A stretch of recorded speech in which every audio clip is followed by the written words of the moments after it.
अव्ययामधील त्यातील अर्थावरून जे प्रकार पडतात त्यातील अर्थावरून प्रकारातील आता आपण पहिला प्रकार पाहणार आहोत, तर ते आहे कालवाचक क्रियाविशेषण अव्यय. मग कालवाचक क्रियाविशेषण अव्यय म्हणजे काय पहा. जी अव्यय क्रिया घडण्याची वेळ किंवा काळ दाखवतात, जी अव्यय क्रिया घडण्याची वेळ किंवा काळ दाखवतात त्यांना कालवाचक क्रियाविशेषण अव्यय म्हणतात.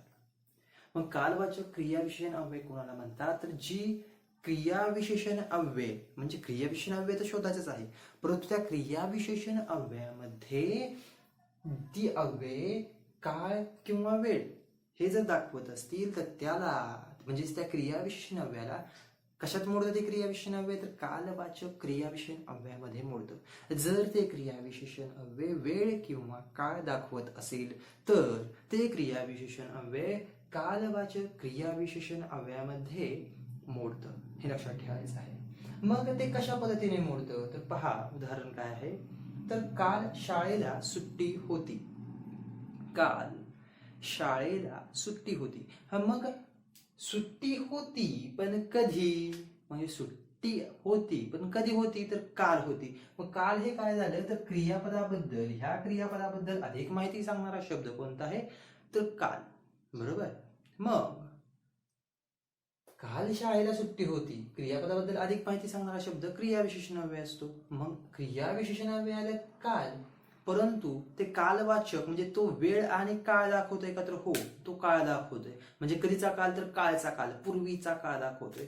म्हणून हे वाक्य कशात येतं, तर कालवाचन क्रियाविशेषण अव्ययामध्ये येतं.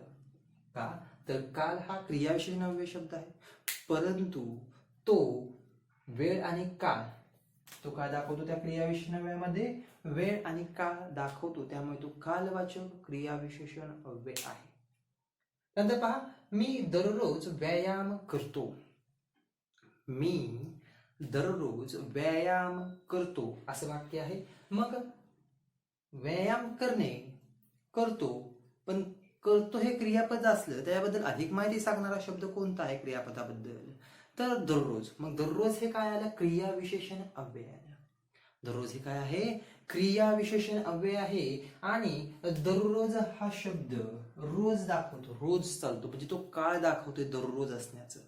बरोबर की नाही, तो काळ दाखवतोय, म्हणून हे काय आहे, तर कालवाचक क्रियाविशेषण अव्यय आहे. जर वाक्यामध्ये तो क्रियाविशेषण अव्यय जो शब्द आहे वाक्यामध्ये, तो क्रियाविशेषण अव्यय शब्द जर वेळ किंवा काळ तो दाखवत असेल, दर्शवित असेल, तर तो सरळ सरळ काय असतो, कालवाचक क्रियाविशेषण अव्यय यामध्ये तो मोडतो. हे लक्षात ठेवायचं आहे. आता कालवाचक क्रियाविशेषण अव्ययामध्ये सुद्धा त्याचे 3 प्रकार पडतात. कालवाचक क्रियाविशेषण अव्ययाचे किती प्रकार पडतात, तर 3 प्रकार पडतात. ते कोणकोणते पडतात पहा, तर कालदर्शक पहिला प्रकार, दुसरा आहे सातत्यदर्शक, दुसरा प्रकार आहे सातत्यदर्शक, तिसरा प्रकार आहे आवृत्ती दर्शक.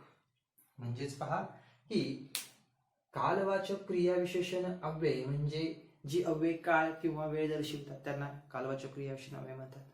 उदाहरणं पाहिली तर या कालवाचक क्रियाविशेषण अव्ययाचे किती प्रकार पडतात, तर कालवाचक क्रियाविशेषण अव्ययाचे 3 प्रकार पडतात. ते कोणते, तर कालदर्शक, सातत्यदर्शक आणि आवृत्ती दर्शक, हे 3 प्रकार ह्या कालवाचक क्रियाविशेषणाचे पडतात.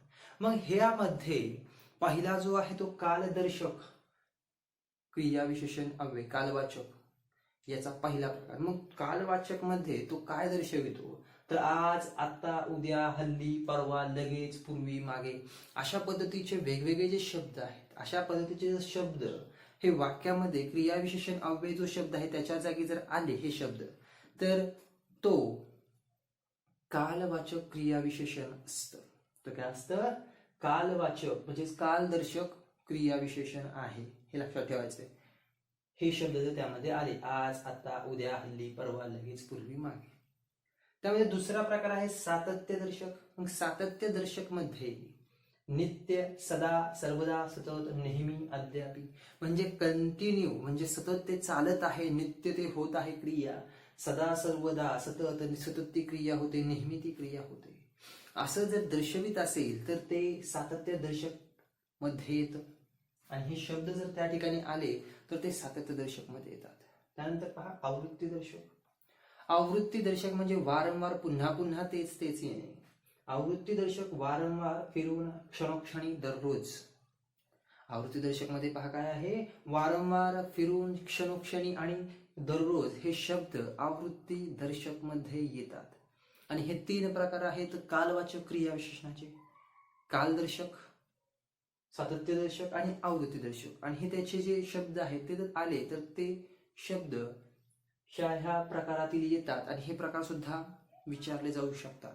हा तर प्रकार विचारला जाऊ शकतोच की क्रियाविशेषण अव्ययाचा प्रकार कोणता आहे.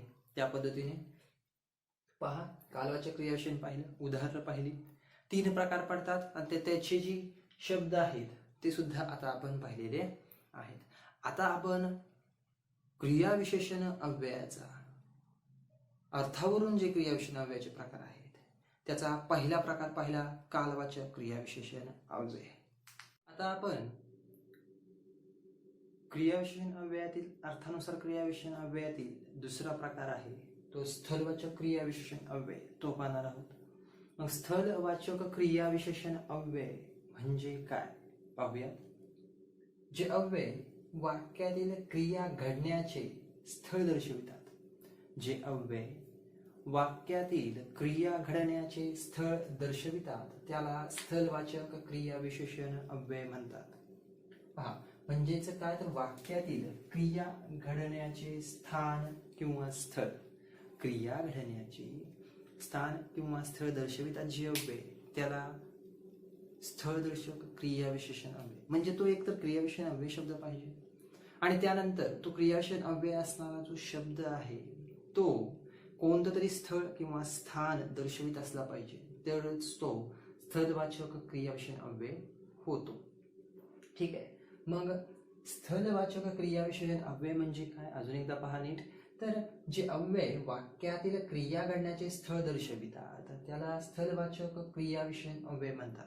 म्हणजेच क्रिया घडण्याचे स्थळ म्हणजे क्रिया कोठे घडली, येथे, तेथे, पुढे, मागे घडली, कुठे घडली, कोणत्या स्थानी घडली, स्थळ जे दाखवलं जातं त्या स्थळाला काय म्हणायचं, दाखवलं जातं, त्यावेळेस त्याला स्थलवाचक क्रियाविशेषण अव्यय असं म्हटलं जातं.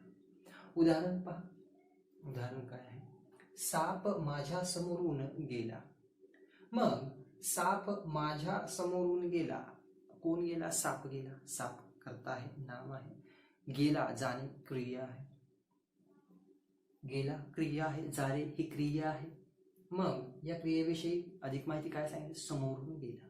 मग समोरून हा जो शब्द आहे हा या ठिकाणी क्रियापदाबद्दल, गेला हे क्रियापद, या क्रियापदाबद्दल अधिक माहिती सांगणारा शब्द आहे समोरून. मग समोरून हे काय झालं, क्रिया विशेषण अव्यय झालं. ठीक आहे. मग क्रिया विशेषण अव्यय या वाक्यामध्ये कोण आहे तर समोरून, हे काय आहे, क्रिया विशेषण अव्यय समोरून. मग या क्रिया विशेषण अव्ययामध्ये आपण जर व्यवस्थितरित्या नीट जर पाहिलं तर हे क्रिया विशेषण अव्यय समोरून स्थलवाचक क्रिया विशेषण अव्यय असल्याचं आपल्याला दिसून येतं. म्हणजे कसं, तर साप माझ्या समोरून गेला, गेला परंतु कोठून गेला तर समोरून गेला. म्हणजे समोर जे स्थान आहे, स्थळ कुठलं दाखवलेलं आहे, समोरचं. आपण म्हणतो समोरच ती बिल्डिंग आहे, समोरच ते झाड आहे, समोरच आंबा आहे. म्हणजे आपण काय दाखवतो, एखादं स्थळ किंवा स्थान दर्शवतो. अगदी तसंच दर्शवलेलं आहे की साप माझ्या समोरून गेला, साप माझ्या समोरून गेला. म्हणजेच माझ्या समोर जे स्थळ आहे, स्थान आहे ते मी दाखवलेलं आहे. बरोबर. म्हणजेच ह्या वाक्यामध्ये सुद्धा तसंच दाखवलेलं आहे की साप माझ्या समोरून गेला. म्हणजे समोरून हे काय आहे, या ठिकाणी स्थळ स्थान दर्शविलेलं आहे समोरून या शब्दाने. व्यवस्थित समजून घ्या की स्थळ आणि स्थान दर्शविणारा क्रियाविशेषण अव्यय असणारा शब्द कोणता आहे, तो या ठिकाणी समोरून आहे. कारण की समोरून हा शब्द आपल्याला स्थान दाखवतो की साप कुठून गेलाय, समोरून गेलेला आहे. म्हणून समोरच्या स्थानापासून साप गेलेला आहे, साप हे आपल्याला दाखविलेलं आहे. म्हणून हा शब्द गेला या क्रियापदाबद्दल अधिक माहिती सांगतो म्हणून क्रियाविशेषण. आणि अव्यय आहे क्रियाविशेषण अव्यय, परंतु त्यामध्ये तो कोणता प्रकार आहे तर स्थलवाचक आहे, कारण की तो स्थान दाखवतो, स्थल दाखवतो. म्हणून हा काय आहे क्रियाविशेषण अव्ययामधला स्थलवाचक क्रियाविशेषण अव्यय, स्थलवाचक आहे. ठीक आहे. त्यानंतर पहा दुसरा उदाहरण आहे. दुसरं उदाहरण काय आहे पहा, तर येथून नदी जवळ आहे, येथून नदी जवळ आहे. मग या ठिकाणी आहे असणे हे क्रिया आहे. कोठे आहे तर आहे ही क्रिया आहे, पण कोठे आहे, येथून जवळ आहे, येथून जवळ आहे. याचा जवळ आहे म्हणजे कुठे आहे तर येथून, येथून नदी जवळ आहे, पण कोठे तर येथून, येथून जवळ आहे. म्हणजे येथून हा शब्द काय दाखवतो तर येथून हा शब्द या ठिकाणी क्रियापदाबद्दल अधिक माहिती सांगतो. जवळ आहे परंतु कोठून, जवळ आहे हे क्रियापदाचे शब्द आहे, परंतु कोठून जवळ आहे तर येथून जवळ आहे. म्हणजे ह्या क्रियापदा जवळ आहे या क्रियापदाबद्दल अधिक माहिती सांगणारा शब्द कोणता आहे तर येथून, म्हणून तो क्रिया विशेषण अव्यय आहे. आणि येथून नदी जवळ आहे असं सांगितल्यामुळे काय होत आहे या ठिकाणी तर तो स्थळ सांगतो, स्थान सांगतो की या स्थानावरून नदी जवळ आहे, म्हणजे स्थान स्थळ दर्शवलं गेलं. म्हणून हा येथून हा शब्द जो आहे तो क्रियाविशेषण अव्यय तर आहेच, क्रियाविशेषण अव्यय, परंतु तो स्थान देखील दर्शवितो म्हणून तो स्थलवाचक आहे. ठीक आहे. म्हणजेच काय तर समोरून आणि येथून हे दोन शब्द या वाक्यातील क्रियाविशेषण अव्यय तर आहेत, म्हणजे क्रियापदाबद्दल अधिक माहिती सांगतातच, परंतु त्या सांगण्याला त्या ठिकाणी ते स्थान सुद्धा दाखवितात. त्यामुळे तो क्रियाविशेषण अव्ययामध्ये ते स्थलवाचक क्रियाविशेषण अव्यय या प्रकारात ते मोडतात. मग स्थलवाचक क्रियाविशेषण अव्यय म्हणजे काय तर क्रिया घडण्याचे स्थळ दाखवतात. जे अव्यय क्रिया घडण्याचे स्थळ दाखवतात त्याला क्रिया कालवाचक स्थलवाचक क्रियाविशेषण अव्यय म्हणतात. उदाहरण पाहिले आपण, समोरून येथून ते शब्द आले त्यातील स्थलवाचक क्रियाविशेषण. आता आपण स्थलवाचक क्रियाविशेषण अव्ययाचे दोन उपप्रकार आहेत. त्यातला एक प्रकार आहे तो आहे स्थितीदर्शक क्रिया, स्थितीदर्शक, आणि दुसरा आहे गतिदर्शक. मग स्थलवाचक हा दोन प्रकार दर्शवितो, एक स्थिती आणि दुसरा म्हणजे गती. मग स्थिती आणि गती हे दोन प्रकार दर्शवतो. मग स्थितीमध्ये काही शब्द आहेत पहा, येथे, तेथे, वर, खाली, मागे, पुढे, अलीकडे, पलीकडे, जिकडे, तिकडे, म्हणजे स्थिती दर्शवतो. म्हणजेच हे सर्व शब्द कसे येतात स्थलवाचक मध्ये येतात. जर तुम्हाला हे शब्द दिसत असतील वाक्यामध्ये तर ते स्थलवाचक क्रियाविशेषण अव्यय असतं. म्हणजे मागे, पुढे, वर, खाली, अलीकडे, पलीकडे, जिकडे, तिकडे स्थितीदर्शक आहे आणि स्थलवाचक सुद्धा आहे. दुसरा आहे गतिदर्शक. मग गतिदर्शक पहा, दूर, लांब, तिथून, मागून, पुढून, वरून, खालून, इकडून, तिकडून.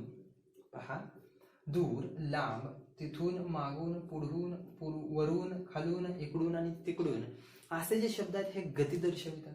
दुरून, लांबून, तिथून, इथून, अलीकडून, पलीकडून हे गती दर्शवतात. आणि हे स्थलवाचक मधला उपप्रकार असल्यामुळे हे स्थलवाचक सुद्धा आहे.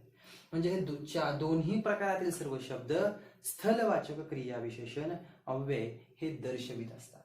म्हणजे आता आपण काय पाहिलं, स्थलवाचक क्रियाविशेषण अव्यय आणि त्यामध्ये जे उपप्रकार आपण या ठिकाणी पाहिलेले. आता आपण पाहणार आहोत क्रियाविशेषण अव्ययाच्या अर्थानुसार जे क्रियाविशेषण अव्ययाचे प्रकार पडतात. त्यातील तिसरा प्रकार आहे रीतिवाचक क्रियाविशेषण अव्यय. आणि रीतिवाचक क्रियाविशेषण अव्यय म्हणजे काय हे आता आपण पाहणार आहोत. पहा, तर वाक्यातील क्रिया कशी घडते हे दाखविणाऱ्या शब्दाला, वाक्यातील क्रिया कशी घडते हे दाखविणाऱ्या शब्दाला रीतिवाचक क्रियाविशेषण अव्यय असे म्हणतात.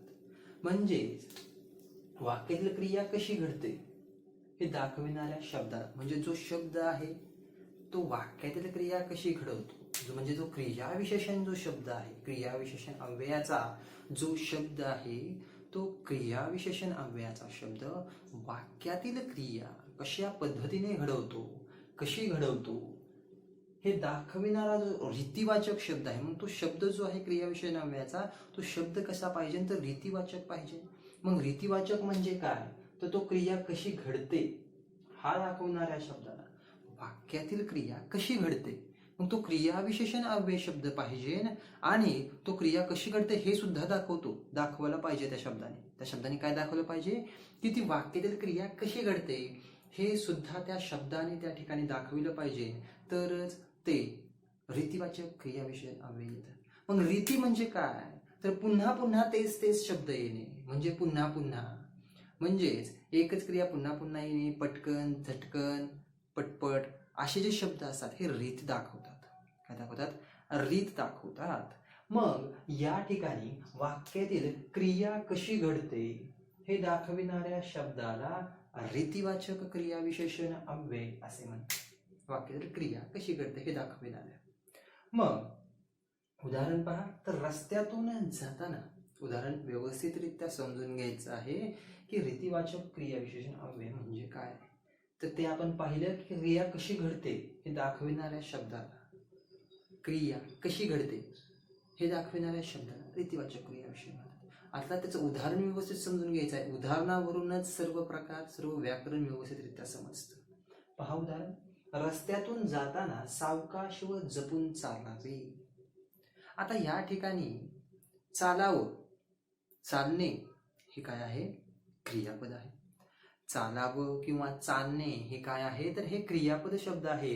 आणि या क्रियापदाबद्दल अधिक माहिती सांगणारा शब्द कोणता आहे, तर या क्रियापदाबद्दल अधिक माहिती सांगणारा शब्द पहा, तर सावकाश चालावं, जपून चालावं, म्हणजे दोन शब्द आहेत या ठिकाणी, सावकाश आणि जपून हे दोन शब्द आहेत. म्हणजेच चालणे या क्रियापदाबद्दल दोन विशेष माहिती सांगणारे शब्द आलेले आहेत, अधिक माहिती सांगणारे शब्द आलेले आहेत. ते कोणते, तर सावकाश आणि जपून. मग चालावं पण कसं, तर सावकाश आणि जपून, म्हणजे रस्त्यातून चालताना कसं चालावं, तर सावकाश आणि जपून चालावे, सावकाश आणि जपून हे दोन शब्द क्रियापदाबद्दल अधिक माहिती सांगताना या वाक्यामध्ये आपल्याला दिसतात. बरोबर, म्हणून या दोन शब्दांना पहा, चालावे हे काय आहे, हे आहे क्रियापद. क्रियापदाबद्दल अधिक माहिती सांगणारे जे शब्द आहेत ते कोणते आहेत, तर सावकाश आणि जपून. म्हणून हे काय झाले, क्रियाविशेषण अव्यय.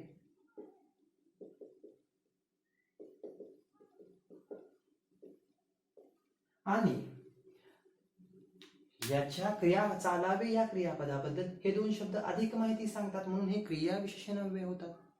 मग हे क्रियाविशेषण अव्यय असणारे शब्द हे रीतिवाचक क्रियाविशेषण आहेत, हे कशावरून आपल्याला समजतं, तर पहा, तर क्रिया कशी घडते हे दाखविणाऱ्या शब्दाला, मग चालणे ही क्रिया आहे, बरोबर, चालणे ही क्रिया आहे. मग ही क्रिया कशी घडते या ठिकाणी, तर चालणे ही क्रिया कशी घडते, तर सावकाश आणि जपून कशी घडते, तर चालणे ही क्रिया, चालावं कसं, जपून चालावं, म्हणजे अशी घडते, म्हणजे सावकाश चालावं, क्रिया कशी पाहिजे त्या ठिकाणी, सावकाश चालणे, जपून चालणे, म्हणजे क्रिया कशी घडते तर या ठिकाणी अशी घडते क्रिया. म्हणून हे दोन्ही शब्द रीतिवाचक क्रियाविशेषणामध्ये येतात.